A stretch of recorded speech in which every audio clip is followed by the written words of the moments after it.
Ada momen ketika tubuh terlihat diam, tetapi di dalam sesuatu yang halus sedang bekerja.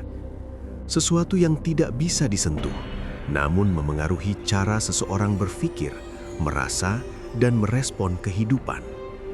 Di banyak tradisi kuno, para penjaga ilmu menyebutnya napas yang menghidupkan napas. Bukan sekedar udara yang masuk dan keluar. Di balik ritme sederhana itu, ada aliran energi halus, prana, yang dipercaya menjadi jembatan antara dunia materi dan kesadaran. Ilmu ini tidak pernah diajarkan secara terbuka. Ia disembunyikan dalam simbol, doa, zikir, disiplin batin, dan latihan pernapasan yang hanya diberikan pada mereka yang dianggap siap. Bukan karena ingin eksklusif, tetapi karena napas, jika dipahami hanya sebagai teknik, kehilangan makna terdalamnya. Di era modern, sains mulai menyentuh pintunya.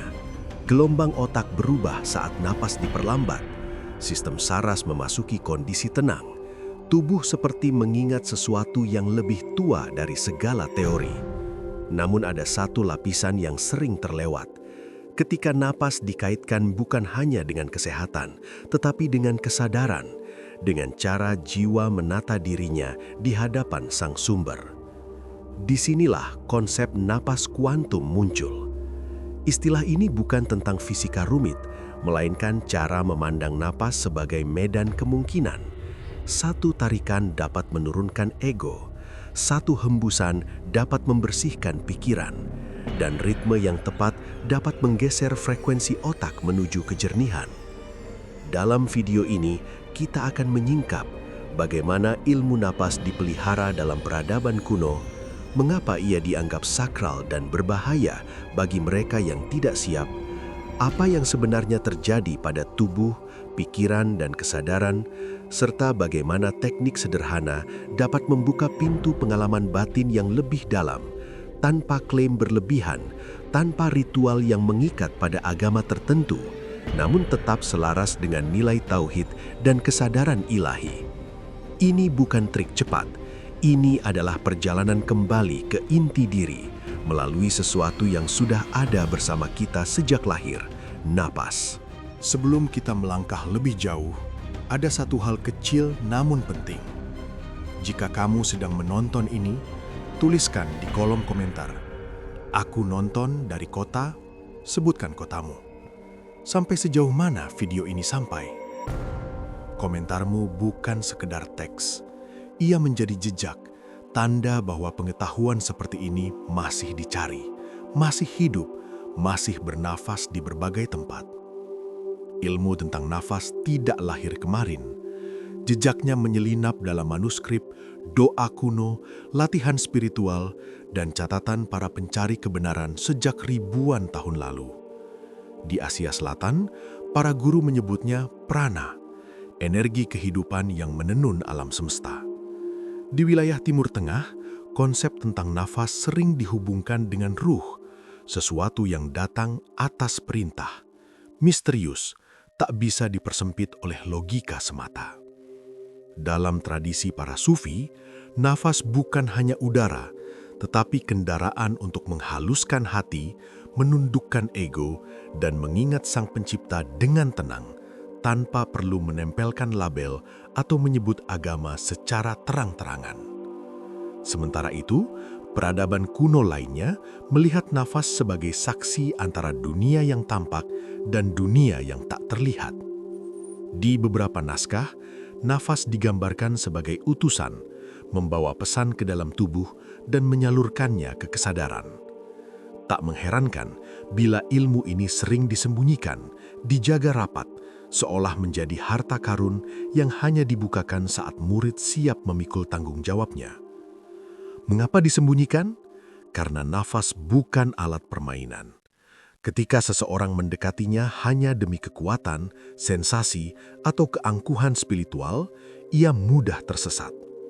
Para guru takut, tanpa hikmah, teknik berubah menjadi kebanggaan, dan kebanggaan selalu menutup pintu terhadap kebenaran. Di sisi lain, dunia modern mencoba menerjemahkan misteri ini ke dalam bahasa sains. Gelombang otak, beta, alfa, theta diteliti. Aktivitas sistem saraf parasimpatis dipetakan. Ritme pernafasan tertentu terbukti menenangkan, menurunkan stres, meningkatkan fokus. Namun ada wilayah yang tidak mudah disentuh oleh instrumen laboratorium. Wilayah niat, kesadaran, dan keterhubungan batin dengan Yang Maha Menghidupkan. Di titik inilah, nafas kuantum menjadi metafora yang kuat. Bukan tentang partikel atau rumus rumit, tetapi tentang kemungkinan. Nafas sebagai pintu perubahan batin, nafas sebagai penentu arah pikiran, nafas sebagai jembatan antara logika dan keheningan. Beberapa teks kuno menggambarkan manusia seperti rumah dengan banyak kamar. Sebagian besar hidup hanya di satu ruang, pikiran yang bising. Ilmu nafas mengajak untuk mengetuk pintu-pintu lain, kesadaran, kejernihan, kerendahan hati, dan rasa pasrah yang dalam. Bukan pasrah yang lemah, tetapi pasrah yang membuat hati kokoh. Di balik semua itu, ada pesan yang selalu berulang. Siapa yang menata nafasnya, perlahan menata dirinya. Siapa yang menata dirinya, menemukan kedamaian yang tidak bisa dibeli. Karena itu, nafas tidak pernah sekedar teknik. Ia adalah adab, cara kita hadir, cara kita mengingat, cara kita kembali. Dan di sepanjang sejarah, ketika ilmu ini dilupakan, manusia mulai merasa terasing dari dirinya sendiri. Nafas menjadi otomatis, hidup menjadi tergesa-gesa, dan jiwa kehilangan keseimbangan. Sekarang, satu demi satu, pintu lama kembali diketuk. Bukan untuk memuja masa lalu, tetapi untuk memulihkan apa yang pernah kita tahu, lalu lupa. Sebelum kita masuk lebih dalam, izinkan satu kalimat sederhana. Tenanglah, tidak perlu terburu-buru. Dengarkan dengan hati, biarkan kata-kata lewat seperti aliran air, tanpa dilawan, tanpa dipaksakan. Karena ketika tubuh tenang, pikiran mulai membuka pintunya. Banyak orang mengira napas hanya keluar masuk udara. Padahal, sejak lama para guru menyebut bahwa di antara tarikan dan hembusan ada ruang halus, ruang hening, tempat kesadaran menjadi jernih. Disinilah konsep napas kuantum mulai dipahami. Bukan teknik rumit, bukan ritual berat. Lebih tepatnya, cara memandang napas sebagai pusat kendali batin. Bayangkan, tanpa kita harus membayangkan secara aktif, bahwa hidup adalah lautan besar. Gelombang pikiran datang. Kecemasan, kemarahan, rasa takut, ambisi. Bila napas kacau, gelombang membesar. Bila napas tertata, laut perlahan tenang. Ilmu kuno mengatakan, di mana napas pergi, di situ pikiran mengikuti. Itu sebabnya para pencari kebenaran mengawali perjalanan batin mereka dengan menata napas. Bukan untuk kekuatan mistik, tetapi untuk menjernihkan diri agar hati bisa lebih dekat pada cahaya kebenaran. Sekarang, mari masuk lebih dalam. Saat seseorang menarik napas perlahan dan sadar, beberapa hal terjadi sekaligus. Sistem saraf beralih dari mode bertahan menjadi mode tenang.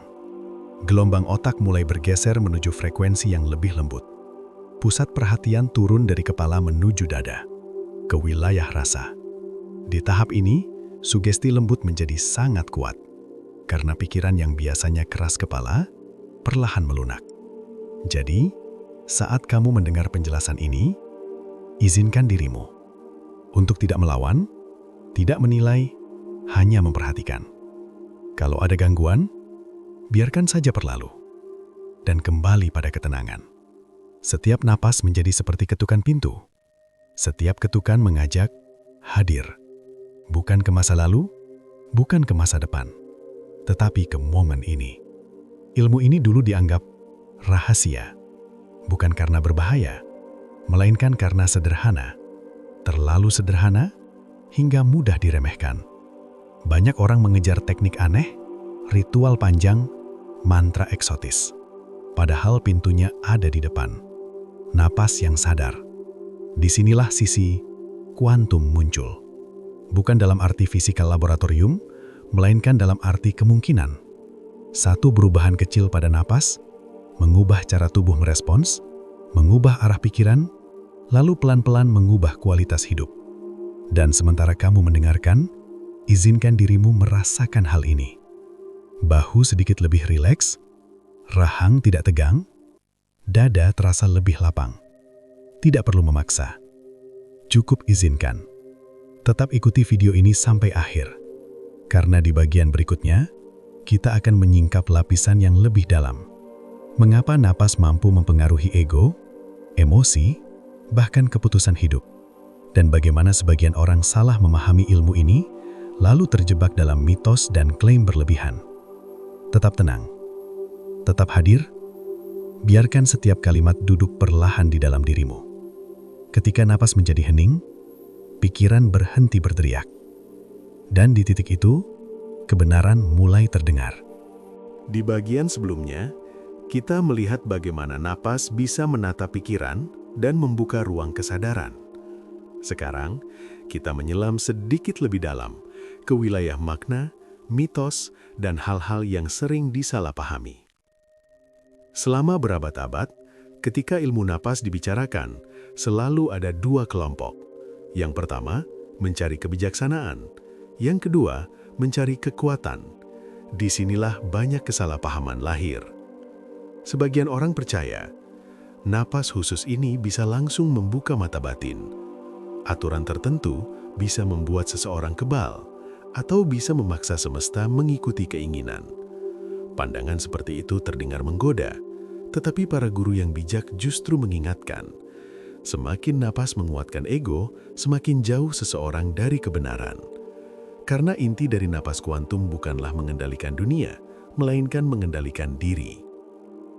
Ada satu rahasia yang sering tersembunyi dalam teks-teks kuno. Napas bukan hanya gerakan fisik, ia adalah latihan merendahkan hati. Ketika ritme napas perlahan, ego berhenti memimpin. Keinginan-keinginan liar mulai meredah, dan pikiran belajar diam, seolah tunduk pada sesuatu yang lebih besar dari dirinya. Di titik inilah, banyak orang merasakan paradoks. Semakin seseorang mencoba mendapatkan pengalaman spiritual, semakin sulit ia merasakannya. Namun ketika napas ditata dengan tenang, sederhana, tulus, kesadaran datang seperti tamu yang lembut. Bukan sensasi, bukan keajaiban yang mencolok, melainkan kejernihan, rasa cukup, rasa aman, rasa dekat dengan sesuatu yang suci tanpa harus menyebut nama atau label.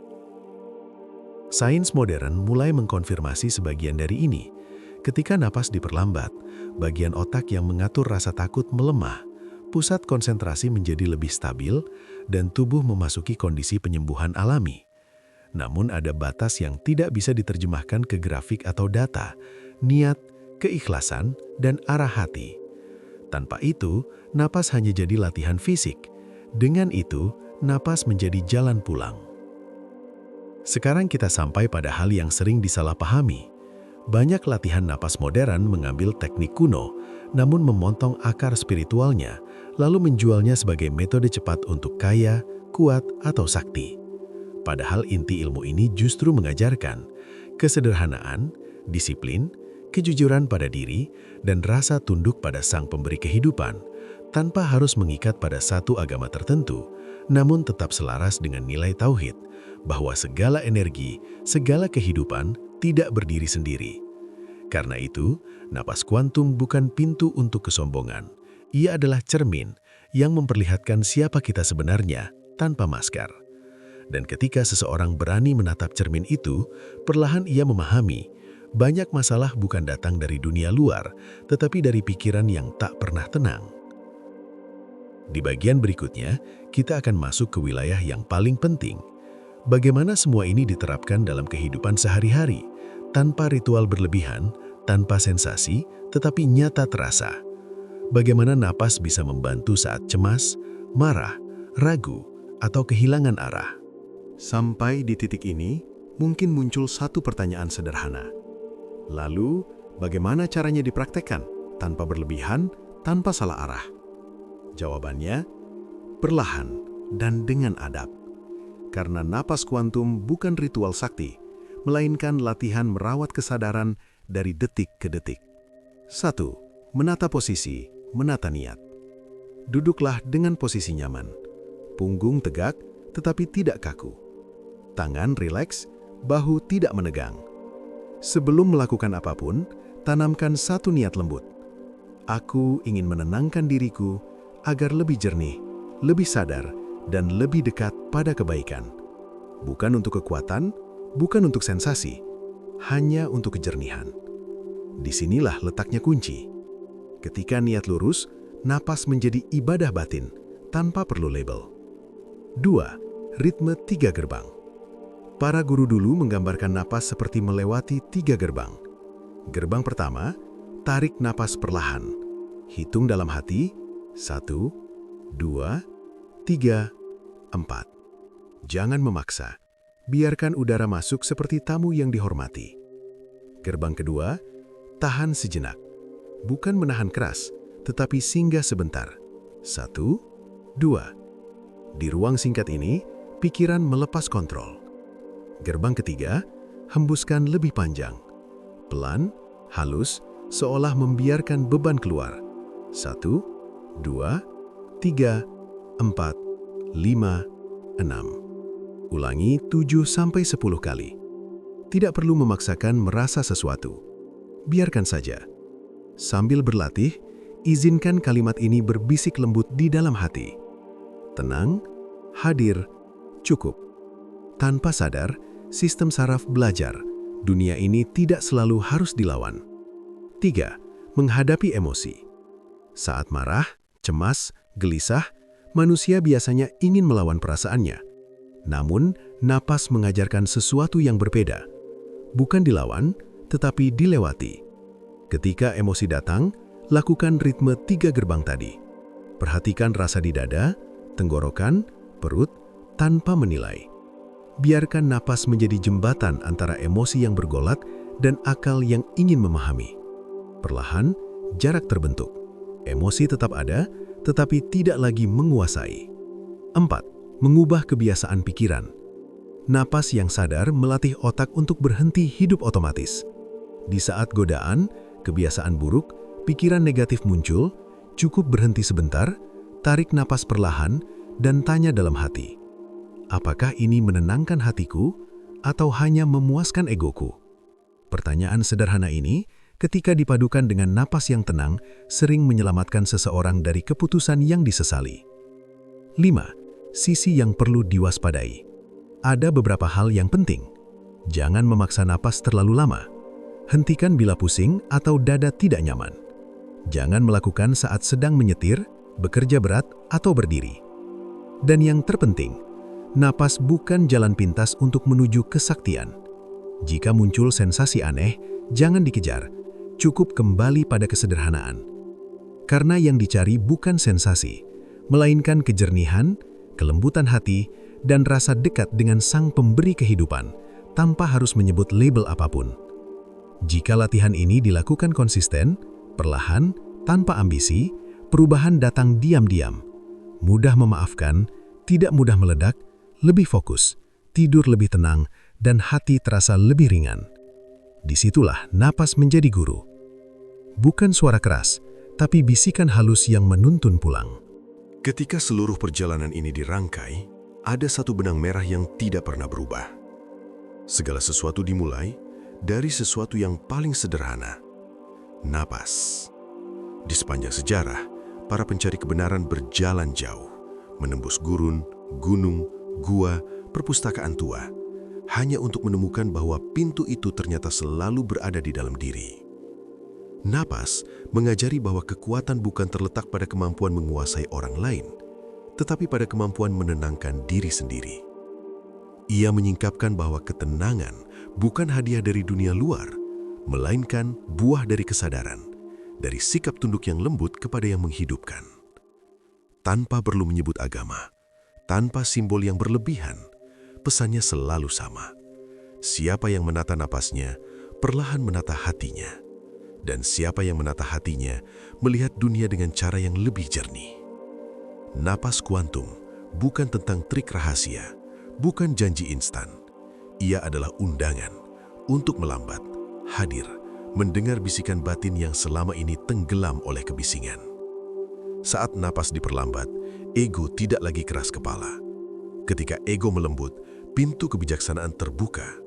Dan di balik pintu itu, ada rasa aman, rasa cukup, rasa dekat dengan sesuatu yang suci. Meski tak kita sebutkan namanya. Namun, satu hal penting.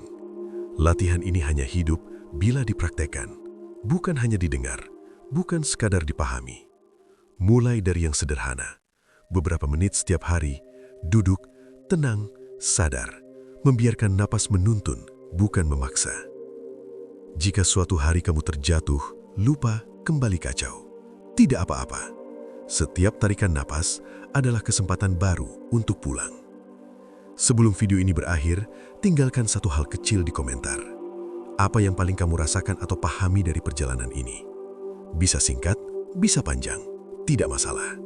Yang terpenting, kita belajar bersama. Dan jika menurutmu pembahasan seperti ini bermanfaat, dukung dengan like, komentar, dan bagikan, agar lebih banyak orang menemukan kembali sesuatu yang telah mereka miliki sejak lahir. Karena pada akhirnya, tidak ada yang benar-benar jauh. Kita hanya perlu kembali, pelan-pelan, melalui napas.